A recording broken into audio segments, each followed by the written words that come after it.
Oke, halo semuanya. Kali ini kita akan lakukan sesuatu yang sangat praktis.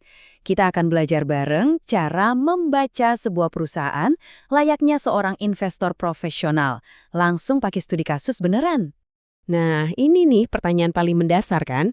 Gimana sih cara kita tahu sebuah perusahaan itu bagus atau enggak sebelum kita taruh uang hasil jerih payah kita di sana? Jawabannya itu bukan dari katanya, tapi dari data. Data yang seringkali kelihatan bikin pusing, laporan keuangan. Tapi tenang, kita nggak akan cuma baca angka. Kita akan bedah barang-barang, langkah demi langkah. Anggap aja sesi ini adalah sesi mentoring personal buat Anda, supaya bisa jadi investor yang lebih mandiri dan cerdas. Siap? Yuk kita mulai. Pertama, kita intip laporan laba ruginya. Biar gampang, anggap aja ini tuh rapor sekolahnya perusahaan. Dari sini, kita bisa tahu satu hal yang paling krusial. Perusahaan ini untung atau malah rugi. Dan ini dia angka kuncinya. Di tahun 2025, JRR sukses membukukan laba bersih 268,4 miliar rupiah. Oke, checklist pertama. Perusahaan ini bisa menghasilkan uang. Eits, tapi jangan berhenti di satu angka. Investor yang cerdas itu selalu mencari tren, mencari cerita di balik angka. Coba kita bandingkan dengan tahun sebelumnya. Labanya tumbuh dari 260,7 miliar. Mungkin kelihatannya naik tipis ya, tapi ini menunjukkan ada momentum. Bukan cuma sekedar untung, tapi untungnya bertumbuh. Nah, ini cerita yang disukai pasar. Berikutnya, kita periksa fondasinya. Kita ronsen kesehatan keuangannya lewat neraca atau balance sheet. Kalau tadi itu rapor, yang ini tuh kayak hasil medical check-up di satu tanggal tertentu. Ini menunjukkan apa saja yang mereka punya dan apa saja utang-utang mereka. Nah, dari hasil ronken ini kita bisa lihat struktur tulangnya. Total aset alias semua yang dimiliki perusahaan itu nilainya 4,02 triliun rupiah. Sementara total liabilitas atau semua utangnya ada di angka 2,10 triliun. Artinya asetnya hampir 2 kali lipat lebih besar dari utangnya. Ini sinyal fondasi yang kokoh banget.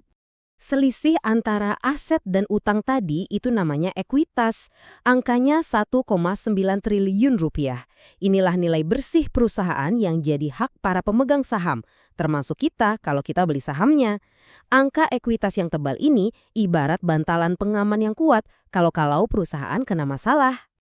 Laba di atas kertas itu bagus, tapi ada pepatah yang bilang cash is king. Uang tunai itu ibarat darah yang mengalir dalam tubuh bisnis. Laporan arus kas ini ngasih tahu kita apakah laba tadi beneran jadi uang tunai di rekening atau cuma sekedar piutang.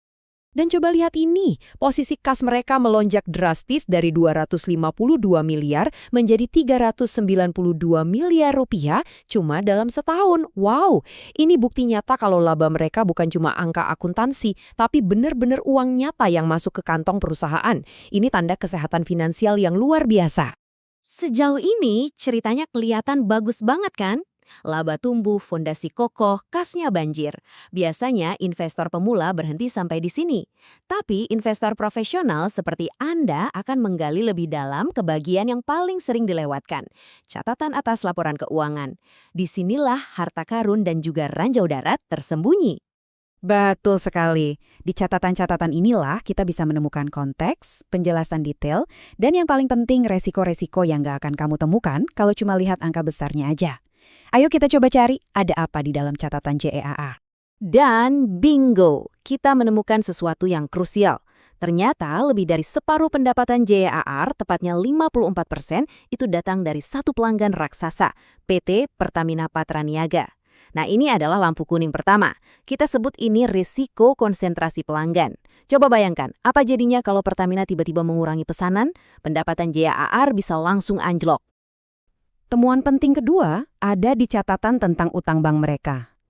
Ada kalimat-kalimat persyaratan yang mengikat di sana. Ini bukan sekedar saran, tapi ini aturan main yang sangat ketat dari pihak bank. Istilahnya itu covenant utang. Anggap saja ini semacam perjanjian dengan syarat ketat dari bank. JAR wajib menjaga rasio-rasio keuangan tertentu. Kalau sampai mereka melanggar aturan ini, bank bisa langsung meniup fluid dan menagih semua utangnya saat itu juga. Ini risiko yang serius, seperti ada pedang yang menggantung di atas kepala perusahaan.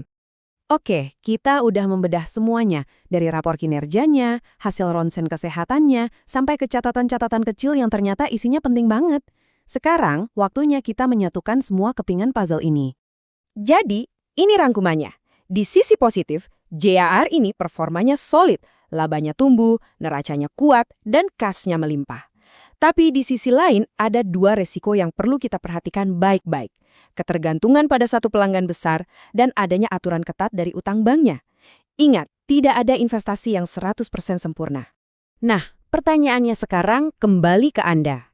Dengan semua pro dan kontra yang sudah kita bedah ini, apakah JRR layak untuk masuk ke dalam watchlist investasi Anda?